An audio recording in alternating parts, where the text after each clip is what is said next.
Hello, everyone. Today's devotional reading will be from the Gospel of Matthew, chapter 1, verses 18 through 25, where it is written, Now the birth of Jesus the Messiah took place in this way.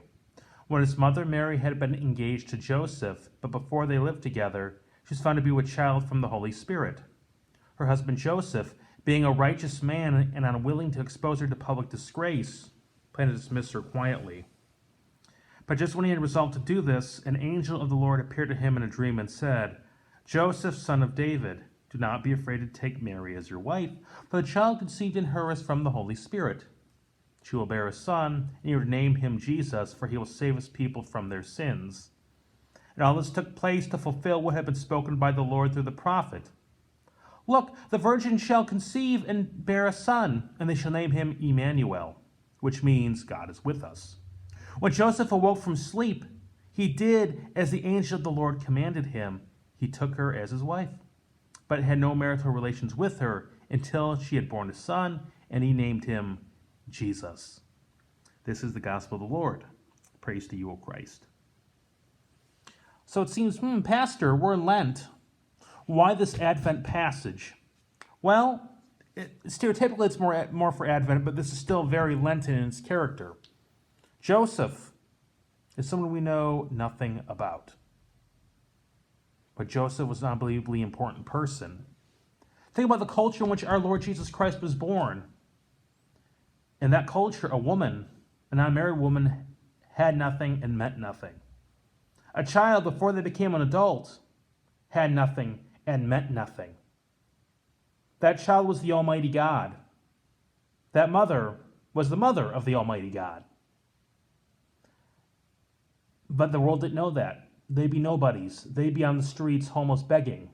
Unless they had a guardian, unless they had a protector. And that was Joseph. This average, ordinary guy was the protector of God and the Virgin Mary.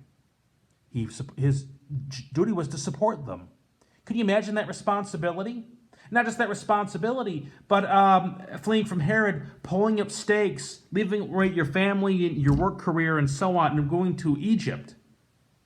Then at some point, pulling up stakes again from Egypt and going back to Galilee. Pulling up stakes twice. Oh, by the way, your son is God, and you're here to protect him. That is an awesome responsibility. And Joseph did it. Now, we don't have exhaustive details about Joseph. We know almost nothing. But, Jesus and Mary were around 33 years later. Joseph, at this point, most likely had died of natural causes. But you literally had the Almighty God as your charge, and he did it. And at this point, when the angel comes to Joseph in the dream, he doesn't know what's going on. He knows that he's betrothed to Mary. And when I say betrothed, in this culture, you're legally married, you're just not living together yet. It's much more strong than a modern-day engagement. And she's pregnant. You're not the father. In this culture, Mary could have been stoned to death for adultery. He's like, wait a minute. If I quietly divorce her, no one will know. And bam, the angel lets you know.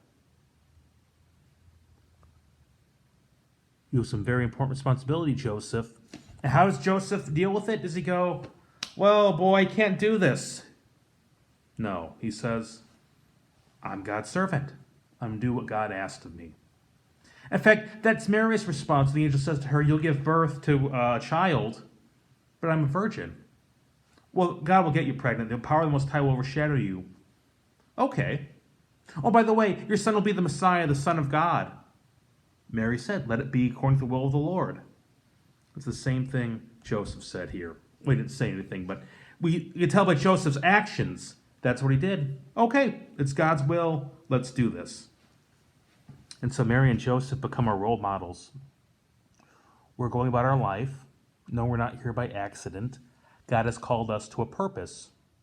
We might not be the parents of Jesus Christ, but we are here for a reason. Just like Mary and Joseph before us. Pray and ask God to say, God, reveal to me what you'd have me do. Even when it doesn't make sense, God, Give me the strength to do what you've called me here to do. Mary and Joseph were not God.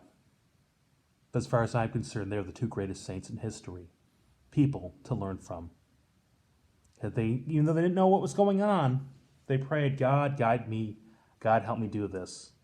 And so God did. Let us pray the same thing. God, guide me. God, help me to do this. Let us close with prayer. Lord, thank you for Mary and Joseph. May our prayer to you be similar to theirs. Lord, guide us. Lord, help us to do this. Amen.